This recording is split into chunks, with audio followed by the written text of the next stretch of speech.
TRS party ఆడవాళ్ల పైన అది గ్రామీణ మహిళలు బస్సులలో ఎక్కే మహిళలు క్యాబరెట్ డాన్సులు చేసుకోండి, రికార్డ్ డాన్సులు చేసుకోండి అన్నటువంటి దుర్మార్గులు మరి మొన్నటికి మొన్న నాకు సోదరుడు నేను రాఖీ కట్టే సోదరుడు పొన్నమన్న మరి అదే విధంగా ఇంకో మా రాజ్ ఠాకూర్ ఎమ్మెల్యే గారు అత్యంత పవిత్రమైనటువంటి అసెంబ్లీలో మేము కూర్చున్న ఫోటోలను కూడా మార్పింగ్ చేసి అత్యంత దుర్మార్గంగా వివరించారు. నిన్న మా జిల్లా సోదరిమణి కొండ సురేఖ మంత్రి గారు అక్కడ ఒక ఎంపీ గారు మెడలో ఆమెకు దండేసిండు, కండువ చేనేత నూలు దండేసిండు. దాన్ని షాదీ కళ్యాణం లక్ష్యం పంచిర్రు అని ఇట్లా అట్లని ఒక సెటైర్లు ఎంత దారుణం అంటే ఆడవాళ్లంగా రాజకీయాలలో ఉండాలా వద్దా, అసలు ఏం చేస్తే కరెక్ట్ ఏం చేయకుండా మా పని మేము చేసుకున్నాం, మమ్మల్ని వెంటబడి వేధిస్తోంది బీఆర్ఎస్ పార్టీ.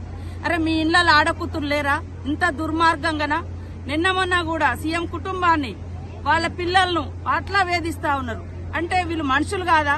అసలు ఏం నేర్చుకున్నారు టీఆర్ఎస్ పార్టీ నాయకులు? బీఆర్ఎస్ పార్టీ బికారుల నాయకులారా మీరు ఏం నేర్చుకున్నారని నేను అడుగుతా ఉన్నా. ప్రతి దాంట్లో మార్పింగ్ చేయడం లేదా సెటైర్లు చేయడం అత్యంత అవమానకరంగా ఆడవాళ్ల మీద. మీ ఇంట్లో ఏం చేసిరో దేశానికి అంతా తెలుసు, కానీ అయినా కూడా మేము ఆడకూతురుగా మేము మాట్లాడలే ఆ సబ్జెక్టులు.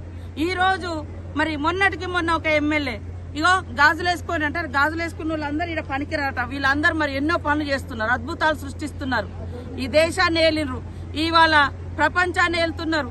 కానీ ఆడవాళ్ళంటే ఇంత చులకన భావం, ఇంత దురహంకారం అటువంటి భావము, అదే విధంగా యాక్టివ్ గా పనిచేసేటువంటి మహిళా మంత్రుల మీద, మహిళల మీద, గ్రామీణ మహిళల మీద ఒకప్పుడు ఫ్యూడల్ వ్యవస్థ ఉండే. ఇట్లాంటి కరీంనగర్ జిల్లాలలో గాని మన జిల్లాలో గాని 30-40 ఏళ్ల కింద 50 ఏళ్ల